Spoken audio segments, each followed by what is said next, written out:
Welcome back to the Restricted Handling Daily Intel Brief. This is what's been going on in China in the past 24 hours. China's credit rating is stable, but the reason it is stable tells us where the economic argument is heading. The country kept its A-plus sovereign rating with a stable outlook, and growth is expected to stay above 4% over the next 2 years.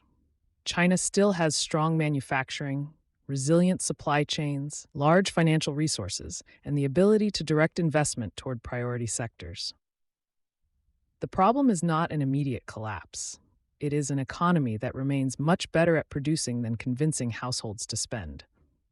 Weak domestic demand, the property slump, and local government debt continue to limit the impact of industrial strength.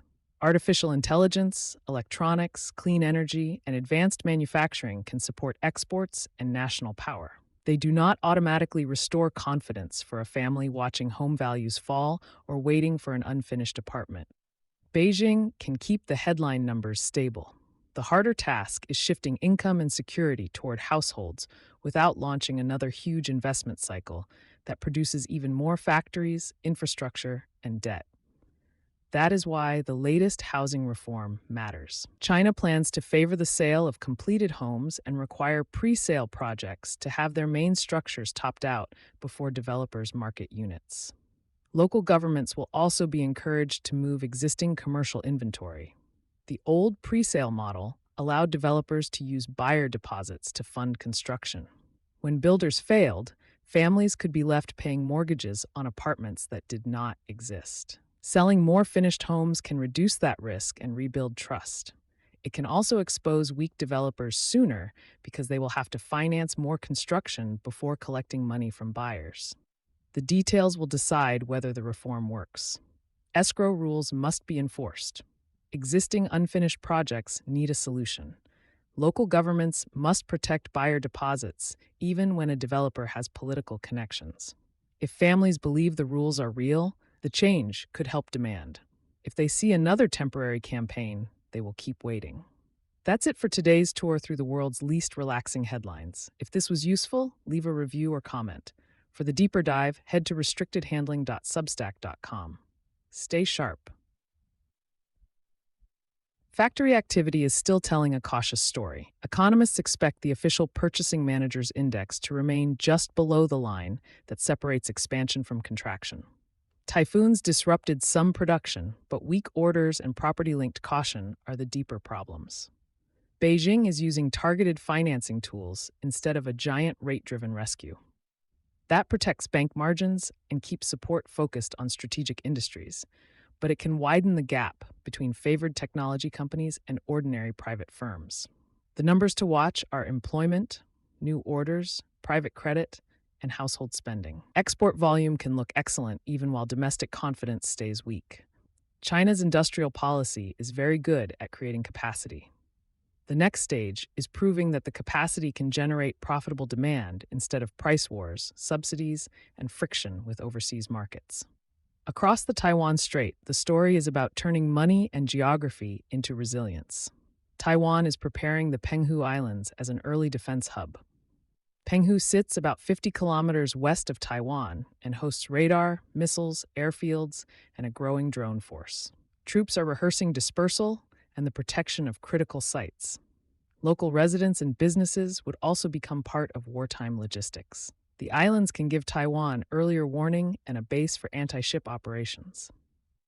They are also an obvious first target.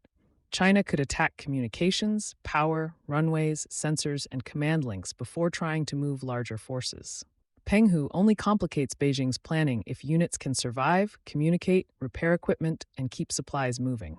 A forward position that cannot regenerate becomes a symbol. A position that can keep fighting buys time for the rest of Taiwan. That logic connects directly to Taiwan's 6-year drone program.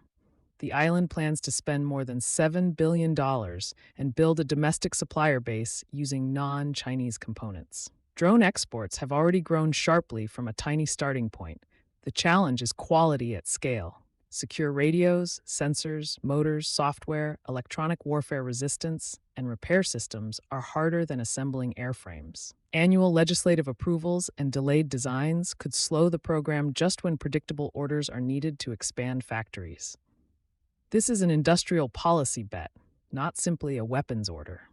Taiwan wants enough domestic capacity to replace wartime losses and enough foreign customers to keep production lines active in peacetime.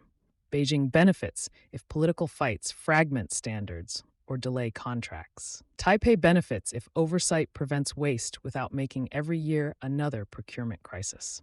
Cyber operations are now part of the same contest. U.S. authorities seized domains used by two hacking platforms they say were operated by a China-based group to compromise internet-connected devices and hide attacks on government agencies and critical infrastructure. Chinese officials rejected the allegation as unsupported and highlighted Chinese claims of persistent American intrusions. The public may never see all the intelligence behind either side's case. Companies still have to act. Routers, cameras, and unmanaged devices are no longer harmless background equipment. They can become access points, relay nodes, or cover for a larger operation. Both governments are also moving from quiet cleanup to public disruption because the announcement itself imposes a cost. It warns customers, pressures technology companies, and shapes the political narrative about who is attacking whom. The human story is unfolding along the Nepal-Tibet border. A glacier and bedrock collapse sent water and debris through mountain communities, killing hundreds and leaving more than 1,000 people missing as the figures continued to change. Roads and communications were damaged, rescuers reached remote areas, and a barrier lake created fear of another flood. Beijing offered assistance to Nepal, while Nepal said its own forces could manage the operation for now. This disaster is bigger than one rescue campaign. Typhoon Saudel also struck Zhejiang after more than 820,000 people were evacuated and transport was suspended. Himalayan tourism, coastal cities, hydropower, roads, and border trade all depend on climate resilience.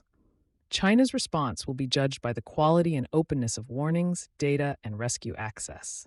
Chinese audiences are hearing a consistent message across these stories. The economy remains fundamentally strong. Housing problems are being corrected. Cyber accusations are political attacks. Development, technology, and disaster response prove that China is a reliable organizer of regional stability.